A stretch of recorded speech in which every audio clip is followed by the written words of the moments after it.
Bonjour Yves Eklund.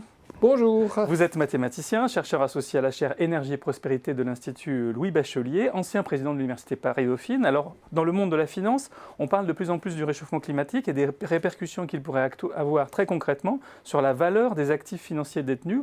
On parle même de stranded assets, c'est-à-dire littéralement d'actifs échoués. Est-ce que vous pouvez nous expliquer ce que sont ces actifs échoués ?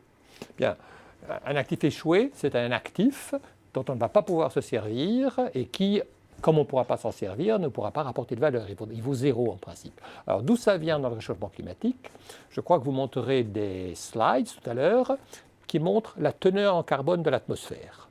Alors cette teneur en carbone de l'atmosphère, elle monte très très régulièrement, vous la verrez sur le courbe, quoi qu'on fasse, quoi que soit la COP, elle monte. Et si elle continue à monter comme ça, on sera vers l'an 2100, ou même bien avant, dès maintenant on constate, on sera des teneurs en carbone qui vont rendre la température, qui vont rendre la planète très très difficile à vivre.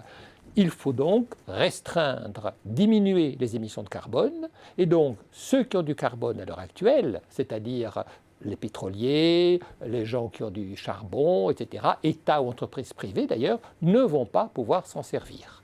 Est-ce qu'on peut mesurer l'importance de ces actifs échoués potentiellement ? Oui, et ça vous verrez sur un deuxième graphique.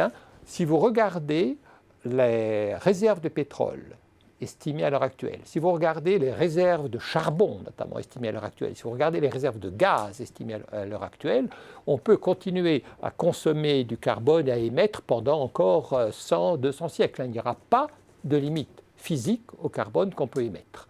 Donc, ou on accepte de continuer comme on est et on rentre dans des zones qui sont considérées par l'ensemble des scientifiques comme invivables, ou on diminue le carbone. Et dans le deuxième graphique, vous verrez qu'il faut garder dans le sol au moins, à l'heure actuelle, 2/3 des réserves estimées. 2/3 des réserves d'hydrocarbures. 2/3 des réserves d'hydrocarbures estimées, ce qui veut dire, par exemple, qu'une grande entreprise pétrolière, ça veut dire que son bilan s'effondre. Ce sont des sommes énormes. Ça veut dire que Total, par exemple, si vraiment on met ces politiques en œuvre, Total se trouve avec des réserves qu'ils ne pourront pas utiliser et sa valeur boursière devrait s'effondrer.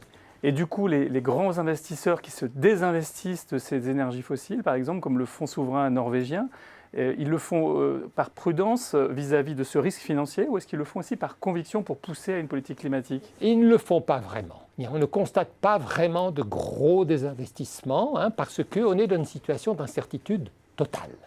On ne sait pas si des mesures seront prises, quand elles seront prises, etc. Donc, sur le charbon, on voit des choses, mais sur le pétrole, très peu.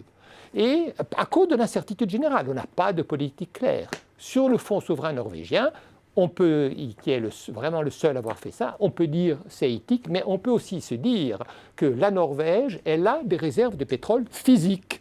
Alors, bon, mon Dieu, ce n'est pas la peine, vous savez, on diversifie. Bon, ils ont du pétrole physique, pourquoi aurait-il du pétrole en papier ? Donc, on peut penser que c'est aussi simplement de la diversification. Donc, les stranded assets suscitent l'inquiétude, mais on ne peut pas dire qu'ils aient provoqué un grand mouvement d'allocation d'actifs. Non, mais c'est une situation d'incertitude qui est très dommageable. Et qu'il faut regarder de près. Ah oui, c'est même très dommageable du point de vue financier. C'est-à-dire, on ne sait pas. Pour un financier, rien n'est pire. Merci beaucoup Yves Eklund pour cet éclairage. Merci beaucoup.